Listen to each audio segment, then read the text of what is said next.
새벽 5시가 조금 넘은 시각, 혼자 사는 여성 집 앞에 왜 남성이 서 있습니다. 술에 취한 듯 비틀거리고 침을 뱉더니 주섬주섬 옷을 벗으려는 듯한 모습도 보이는데요. 그런데 여기서 끝이 아닙니다. 이후 이어진 남성의 행동은 더 충격적이었습니다. 남의 집 앞에서 온갖 추태를 벌인 이 남성의 정체는 무엇일까요? 자, 이번 사건 집중해 주십시오. 지금 잠깐 나온 저 영상만 해도 소름이 끼치는데 극히 일부입니다. 저희가 방송에서 전해드릴 수 있는 극히 일부. 자, 실제 내용은 더 충격적입니다. 고양이를 데리고 혼자 사는 30대 여성분이 제보를 주셨습니다. 네, 그렇습니다. 이 30대 여성이 23년 가을쯤에 서울의 한 다가구 주택으로 이사를 갔어요. 집주인은 고령의 할아버지셨고요. 그 여성이 살게 되는 집에 위에 아들 내외랑 같이 살고 있었는데 계약은 다 며느리가 했어요. 근데 이 가정에 또 손자가 있었어요. 그러니까 이 며느리의 아들이죠. 그런데 이 오늘 제보자의 옆집에 살고 있었습니다. 출입문은 다르지만 같은 옆집이었는데 이 부동산 이 사장님께서 그 집 손자 효자야라는 얘기를 그 전에 했었고 그다음에 이제 윗집 아주머니도 우리 집 에어컨 수리는 다 우리 아들이에요라고 얘기를 해서 이 손자가 이 집 수리 보수 이런 걸 다 하는구나라고 생각하고 있었습니다.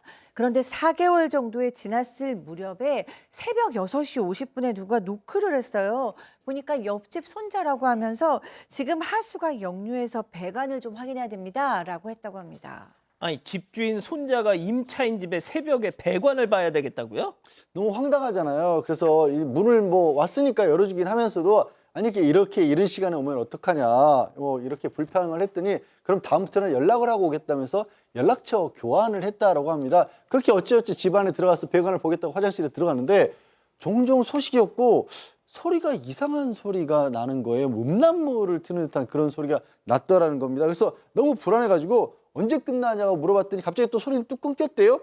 근데 10분 안에 끝난다고 했는데도 종종 무소식이에요. 그래서 밖에서 이렇게 좀 다시 물러보고 화장실 문도 두드리고 불도 껐다 켰다 했는데도 나오질 않아서 용기를 내서 문을 열고 들어가 봤더니 세상에 이 남성이 이 화장실 바지에 속옷은 내려가 있고 한 손에 휴대전화 한 손엔 이 여성분의 속옷을 들고 저러고 있었다는 겁니다.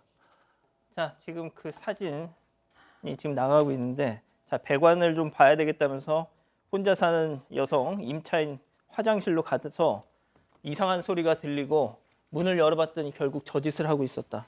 네, 제보자는 일단 너무 놀라서 밖으로 나갔습니다. 경찰에 신고할까 이렇게 생각도 해봤지만 바로 위층에 이 남성의 부모가 살고 있으니까 여기에 이야기를 하는 게 더 낫다고 생각을 했다고 합니다. 그래서 윗집 아주머니한테 연락을 했다고 하는데요.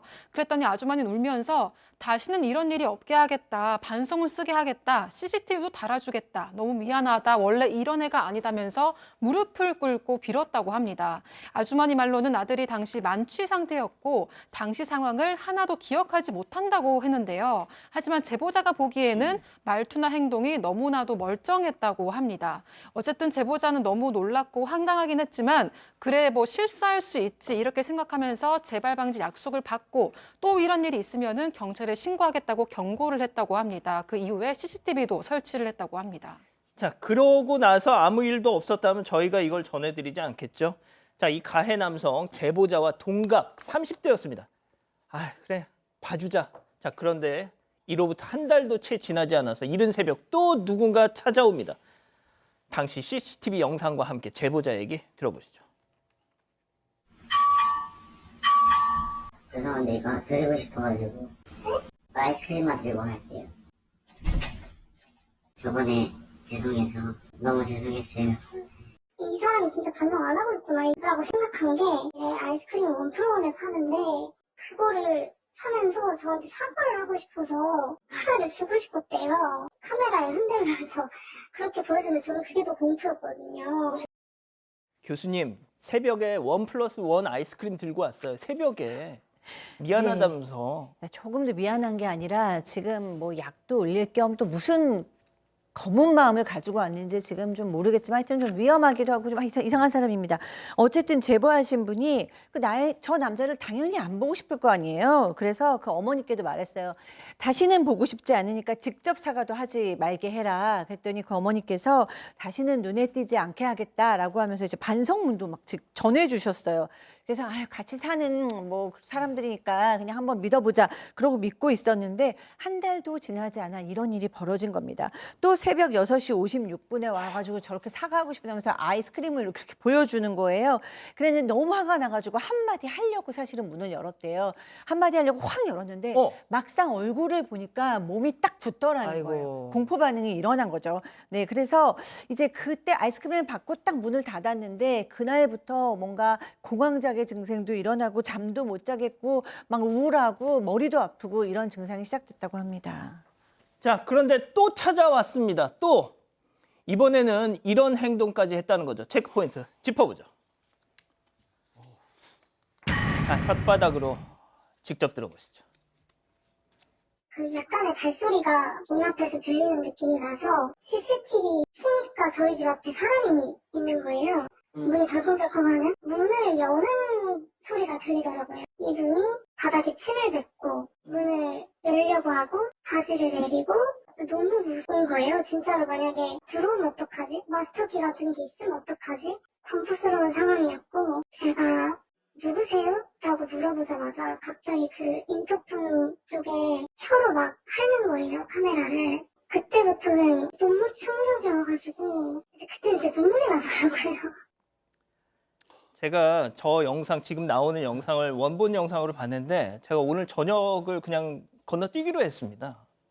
아 진짜 아니 저 지금 피해자분 같은 경우는 자, 잠시만요. 보세요. 지금 침을 아우. 또 뱉더니 저희가 이제 다 보여드리진 않습니다. 이게 뭐 워낙 좀 거북스러운 상황이라서 말씀 주십시오.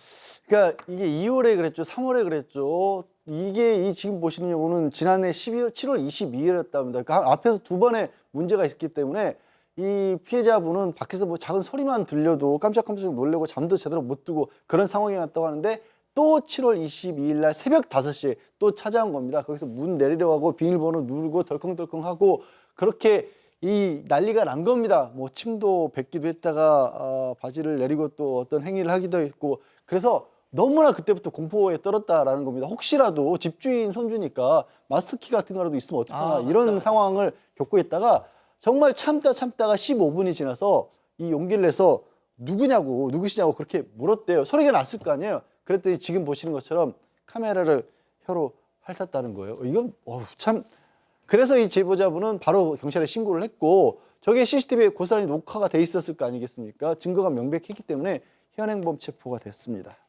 제가 오죽하면 오늘 저녁을 건너뛰기로 했겠어요. 박 변호사님. 네. 진짜 여자들 혼자서 무서워서 어떻게 살아?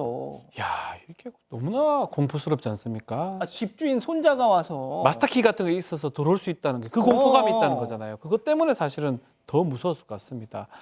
자, 이 사람 주거 침입죄, 주거 침입 미수죄로 또 당시 현행범 체포됐기 때문에 재판을 받았습니다. 재판 받았는데 지난 1월 달에 판결 결과가 선고됐는데 징역 1년 6개월에 집행유예 3년 선고됐는데 재판부 판결 이후에 피고인이 이 사건 이전에 공연 음란 범행에 대해서 벌금형 처벌을 받았음에도 재범했다. 그렇기 때문에 이번에는 집행유예 해야 되겠다. 이렇게 결론이 났습니다. 실제로 피해 이분이 이 얘기를 받았을 때 깜짝 놀랐다고 해요. 그냥 뭐 착한 애인데 원래 착한 애인데 뭐 실수였겠거니 이렇게 계속 얘기를 했는데 알고 보니까 공연 음란으로 벌금형을 받고 저렇게 더럽게 행동을 했었죠. 그렇게 또 비슷한 결의 주거 침입 행동을 했는데 집행유예 나왔다는 거 납득하기 어렵다고 얘기를 하면서 또 경찰 단계에서 체포됐는데 구속은 되지 않았거든요. 그래서 언제 이사야 가야 될지 두려움에 좀 떨고 있는 상황이라 합니다. 민사소송을 제기한 상태라고 하고요. 다만 이제 잘못은 인정하고 있다고 하니까요. 그것은 좀 지켜보기로 한다라고 합니다. 교수님, 네. 어떻게 살겠어요? 그러니까요. 그러니까 지금 이 사람이 말하자면 성도착이 있는 사람이잖아요. 노출증이 있다라는 거잖아요. 아유, 우리 애 알고 보면 착한 애예요. 네, 그러면서 이제 보호해주지 않는 거죠. 네, 지금 거기에 3대가 함께 살고 있는 것 같은데 아들이 이런 일이 있다는 걸 알면 어떻게든지 이제 못하게 해야 되는데 뭐 전혀 지금 케어가 안 되고 있는 것 같아요. 이 여성분은 한 번도 아니고 두 번도 아니고 세 번을 이런 것을 이제 당하면서 사실상 불안하고 두렵다가 그게 이제 공포증으로까지 간 상태인 것 같아요. 게다가 마지막에 일어났던 일은 새 직장으로 출근하기 바로 전날이었대요. 아우. 그래서 너무 충격을 받아서 새 직장도 나가지 못했다고 합니다. 그 후에도 계속 우울하고 불안하고 불면증에 고통에 시달리고 있고 주변 사람들이 그러다 또 보복당하면 어떡해 라고 걱정을 했는데 그러니까. 그래도 이런 일이 있다고 다 알려드려야 다른 사람도 조심할 것 같아서 용기를 내서 제보했다고 하셨습니다. 아유, 진짜.